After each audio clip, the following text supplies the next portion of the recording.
Летом 1942 года фашисты начали наступление на восток Украины, на Донбасс. 20 июля они вошли в небольшой шахтерский городок Краснодон. Члены местного обкома и райкома эвакуировались, и дело организации сопротивления взяла в свои руки молодежь.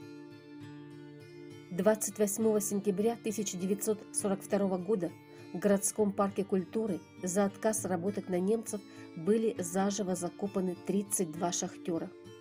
В этот день краснодонская молодежь решила объединиться в подпольную организацию, назвав ее «Молодая гвардия». На первом собрании молодогвардейцы приняли клятву мстить беспощадно за сожженные и разоренные города и села, за кровь наших людей, за мученическую смерть шахтеров.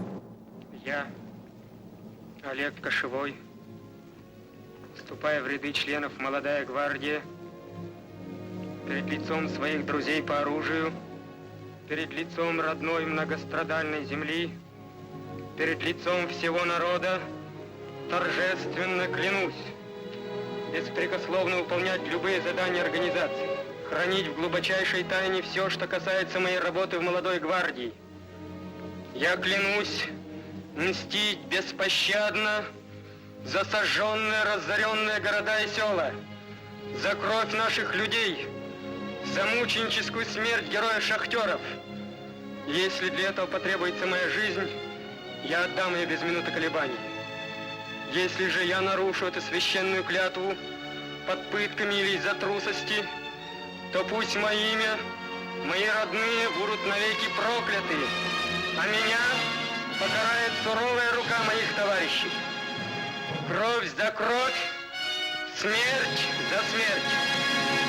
Комиссаром молодежной организации «Молодая гвардия» стал Виктор Третьякевич, секретарем организации Олег Кошевой. «Молодая гвардия» насчитывала около 100 человек, самому старшему было 25, а самому младшему – 14. Первой акцией против захватчиков стал поджог здания немецкой биржи труда, в котором находились списки молодежи для отправки на работу в Германию. Почти 2000 краснодонцев были спасены от угона на немецкую каторгу.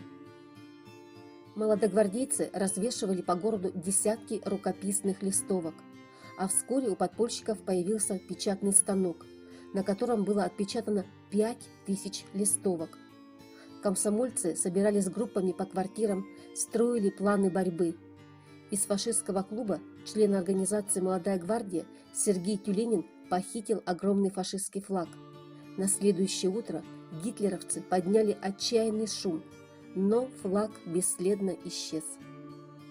Юные герои сумели освободить 70 военнопленных из Волчинского лагеря, уничтожили вражескую автоколонну, отбили у немцев подготовленное к отправке в Германию стадо скота.